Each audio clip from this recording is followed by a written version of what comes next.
தீராத நோய் தீரும், தீராத கடன் தீரும், தீராத பகை தீரும். இது மூணுமே இவங்களுக்கு முத்தான அதிர்ஷ்டம். சார் பணம் கிடைக்கும், பட்டம் கிடைக்கும், பதவி கிடைக்கும் அப்படின்னு சொல்றதை விட இந்த மூணுமே எவ்வளவு பெரிய அதிர்ஷ்டம் இல்லைங்களா? இந்த வேலை வாய்ப்புல இடமாற்றம் வரும்னு சொல்றதே எதற்காக அப்படின்னா, இவங்க கடல் கடந்து போகக்கூடிய ராசி. ரொம்ப நாள குழந்தை பாக்கியம் இல்லை அப்படின்னு கஷ்டப்படுறவங்களுக்கு இயற்கையாகவே இந்த ஆண்டு குழந்தை பாக்கியம் கிடைக்கும். என் அன்பு ஆன்மீகம் டாக்ஸ் நேயர்கள் அனைவருக்கும் என் அன்பு வணக்கங்கள். சனி வக்ரன், சனி பெயர்ச்சி வேற, சனி வக்ரன் வேற. ஒரு வீட்டை விட்டு ஒரு வீட்டுக்கு போறது பெயர்ச்சி. ஆனா வக்கரத்துல போறாரு அப்படின்னா பின்னோக்கி பார்க்கிறார் அப்படின்னு அர்த்தம். அப்போ மற்ற கிரகங்கள் வக்ரமாவதான அர்த்தங்கள் வேறு, இந்த சனீஸ்வரர் வக்ரமாவது வேறு. சனீஸ்வரர் தான் இருக்கும் இடத்திற்கு 3ஆம் இடத்துல இருந்து 5ஆம் இடம் வரை செவ்வாய் டிராவல் ஆகிற காலம்தான் சனி வக்ரன். சனீஸ்வரர் 135 நாள் மாறப்போறார். 27/7/2026 இருந்து 12 டிசம்பர் மாதம் அது வரைக்கும் அவர் வக்கரத்தில் போகிறார். ஆகவே 12 ராசிக்காரர்களுக்கும் இது எப்படி இருக்கும்? ஒரு கிரகம், அதுலேயும் ஒரு துஷ்ட கிரகம் அப்படிங்கிறது, ஏற்கனவே அவர் பலம் மிகுந்தவர், மிகப்பெரிய அனுபவத்தை கொடுக்கக்கூடியவர். ஒரு மனிதனுடைய வாழ்க்கையில் 7.5 சனி, அஷ்டம சனி, அர்த்தாஷ்டம சனி, இந்த சனீஸ்வரனுடைய பிடியில் மாட்டாதவங்களே யாரும் கிடையாது. மன்னனாக இருந்தாலும் சரி, மனிதனாக இருந்தாலும் சரி, யாராக இருந்தாலும் 7.5 சனியில் மாட்டியே தீரணும். வாழ்க்கையில் அனுபவங்கள் வந்தே தீரும். அப்படிப்பட்ட அனுபவங்கள் மிகப்பெரிய திருப்பமான வாழ்க்கையை கொடுத்தாலும் உங்களுடைய ஜாதகத்தில் எப்படி இருக்குங்கிறத பார்க்கும். அவங்களுக்கு முத்தாய்ப்பா 3 பலன்கள் சொல்லுங்க சார். ஒரு வார்த்தை சொன்னாலும் திருவார்த்தையாக இருக்கணும். 12 ராசிக்காரர்களுக்கும் முத்தான 3 அதிர்ஷ்டங்களை பார்ப்போம்.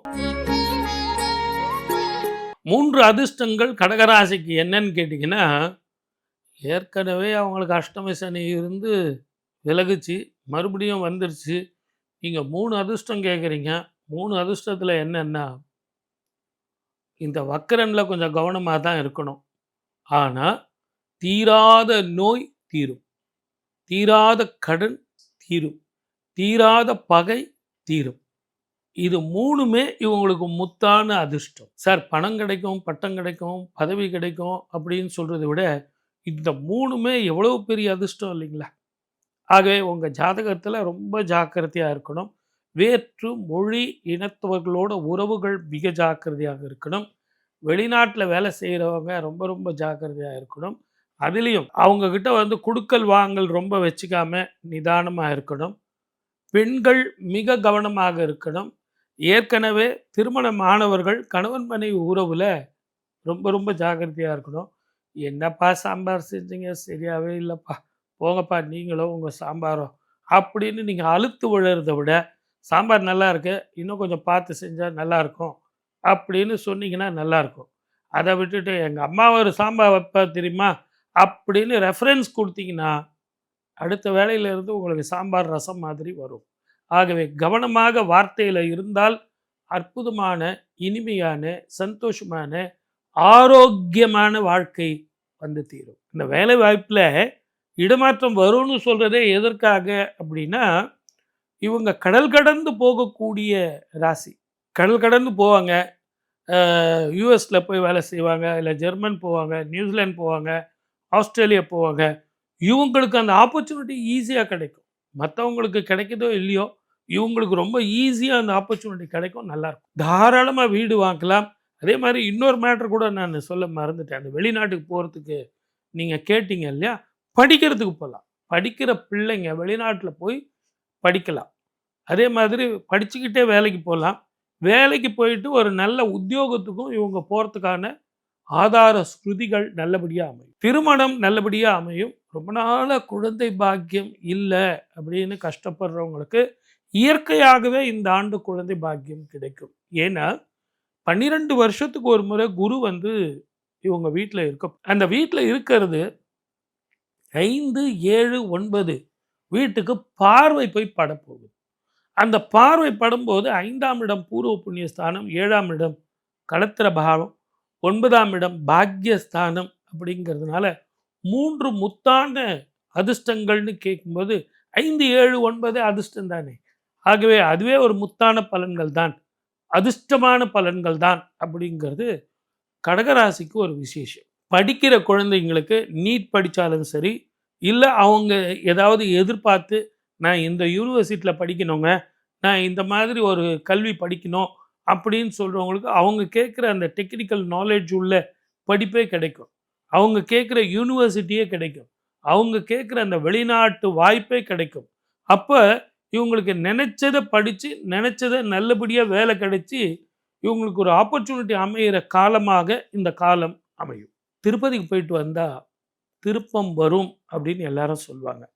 அது எதற்காக அப்படின்னா, இந்த வைரங்கள், வைடூரியங்கள், நவரத்தினங்கள் அணிஞ்சு இருக்கிற பெருமாளை போய் பார்த்துட்டு வந்தாலே அவர் மீது பட்ட அந்த ஒளி நம்ம மீது படும்போது அந்த காந்த அலை உடல் முழுவதும் நமக்கு நவகிரகங்களுடைய தாக்கம் போகும் அப்படிங்கிறது ஒரு ரகசியம். இதை எல்லாத்தோட சந்திரனது வீடான திருப்பதிக்கு நீங்கள் போயிட்டு வந்தீங்க அப்படின்னா மனோ தைரியத்தை கொடுப்பான், மென்டல் ஸ்ட்ரெஸ்ஸை கொடுப்பான், மனோ கிலியை போக்கிடுவான். என்னவோ சார் எனக்கு கிடைக்கல சார் அப்படின்னு நீங்களே உங்களை சலிச்சுக்கிற அந்த பாவம் போயிடும். எதுவாக இருந்தாலும் எதிர்கொள்வோம் சார், பார்ப்போம் சார் ஒரு கை அப்படின்னு சொல்லக்கூடிய வாய்ப்பு உங்களுக்கு அமையும். நல்லபடியாக அமையும். தைரியமாக போயிட்டு வாங்க. எது எப்படி இருந்தாலும் வெற்றி ஜெயம் உங்கள் பக்கம். மற்ற கிரகங்கள் வக்கரமாவதான அர்த்தங்கள் வேறு, இந்த சனீஸ்வரர் வக்கரமாவது வேறு. சனீஸ்வரர் தான் இருக்கும் இடத்திற்கு 3ஆம் இடத்துல இருந்து 5ஆம் இடம் வரை செவ்வாய் டிராவல் ஆகிற காலம்தான் சனி வக்ரன். ஆக 135 நாள் ஓரளவுக்கு அவர் வக்கரத்தில் இருக்க போகிறார். கடகத்துக்கெல்லாம் பார்த்தீங்கன்னா ஒரு அஷ்டம சனியில் இருந்து விலகி போய் மிகப்பெரிய தெளிவான வாழ்க்கையை கொடுத்தார், குரு பார்க்குறார் அப்படின்லாம் இருந்தது. இப்போ என்னடான்னா இவருக்கு மறுபடியும் அஷ்டமத்தில் வந்துருமா அப்படிங்கிறது தான் கேள்வி.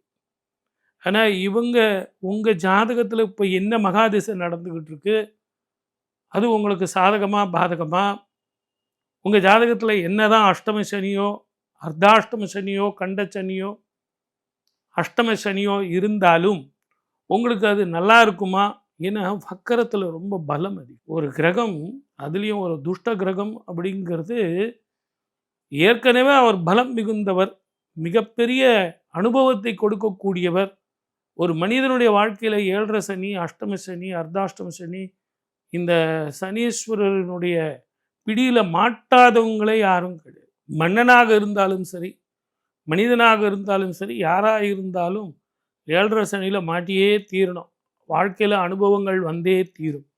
அப்படிப்பட்ட அனுபவங்கள் மிகப்பெரிய திருப்பமான வாழ்க்கையை கொடுத்தாலும் உங்களுடைய ஜாதகத்தில் எப்படி இருக்குங்கிறத பார்க்கணும்.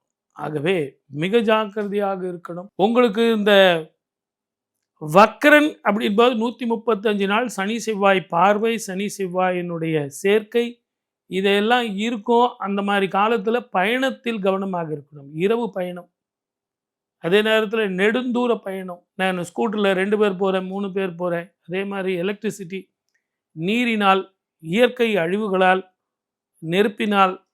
நான் கூட போட்டில் போகும்போது பார்த்து போங்க, எங்கேயாவது டூர் கீர் போனீங்கன்னா நெருப்பினால் நீரினால் பிரச்சனைகள் வரும், கவனமாக போங்க அப்படின்லாம் நான் நிறைய என்னுடைய ப்ரிடிக்ஷனில் சொல்லியிருக்கேன் பாருங்க. புத்தாண்டு பலன், தமிழ் புத்தாண்டு பலன், சனிப்பெயர்ச்சி, குரு பெயர்ச்சி, இதெல்லாம் நம்ம சொல்லியிருக்கோம் பாருங்கள். நீரினால், நெருப்பினால், இயற்கை அழிவுகளால் இந்த பிரச்சனைகள்லாம் வரும்னு சொன்னதுக்கு தகுந்த மாதிரி போர் பதட்டமும் இருக்கும் சொல்லியிருக்கோம். மத கலவரங்கள் வரும், இனக்கலவரங்கள் வரும், அதே மாதிரி இன்ஃபெக்ஷனும் வரும் அப்படின்னு நம்ம நவம்பரில் இருந்தே சொல்லிட்டு வரோம். ஆகவே இந்த காலகட்டத்தில் மிக கவனமாக 12 ராசிக்காரர்களும் இருக்க வேண்டியது தான். ஆனால் நாடு விட்டு நாடு போகிறவங்க, ஊர் விட்டு ஊர் போகிறவங்க, இவங்களுக்கு வக்கரன் அந்த அளவுக்கு வேலை செய்யாது.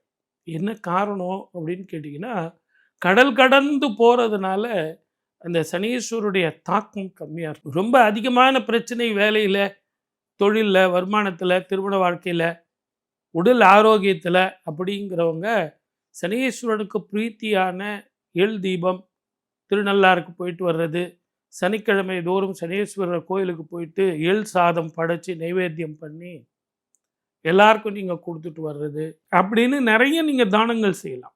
இந்த தானங்கள் அப்படிங்கிறது சனீஸ்வரருக்கு ரொம்ப ரொம்ப பிடிக்கும். படிக்கிற குழந்தைகளுக்கு வந்து நீங்க பேனா, பென்சிலு, புக்ஸ் வாங்கி குடுக்கறது, அதெல்லாம் செஞ்சீங்கன்னா அவருக்கு நல்லாயிருக்கும். உடல் ஊனமுற்றவர்களுக்கு தானம் செஞ்சா ரொம்ப நல்லாயிருக்கும். இந்த சனியின் வக்ரன் வந்து உங்களுக்கு பாடா படுத்துறது முதல்ல போகும். மனோ நிம்மதியும், தைரியம் வரும்.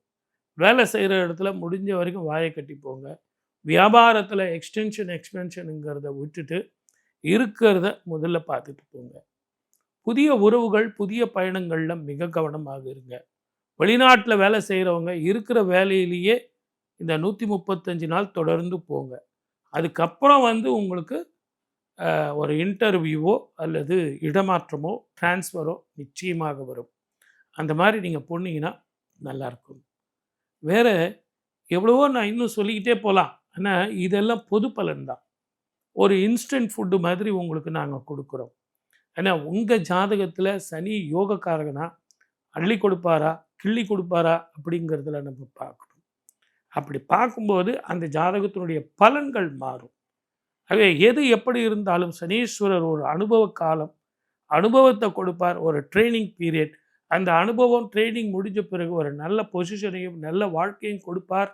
அப்படிங்கிறது தான் தீர்க்கமான உண்மை. கவலைப்படாதீங்க. எது எப்படி இருந்தாலும் என் தாய்க்கன்றோ தினம் தினம் என் கவலை. அப்படிங்கிற மாரி நீங்க குலதெய்வ வழிபாடும், பித்தர்களுக்கு தர்ப்பணமும் குடுத்துட்டு வந்தீங்கன்னா, மலை போல வர பிரச்சனைகள் பனி போல மாறும். வாழ்க வளமுடன். All the best.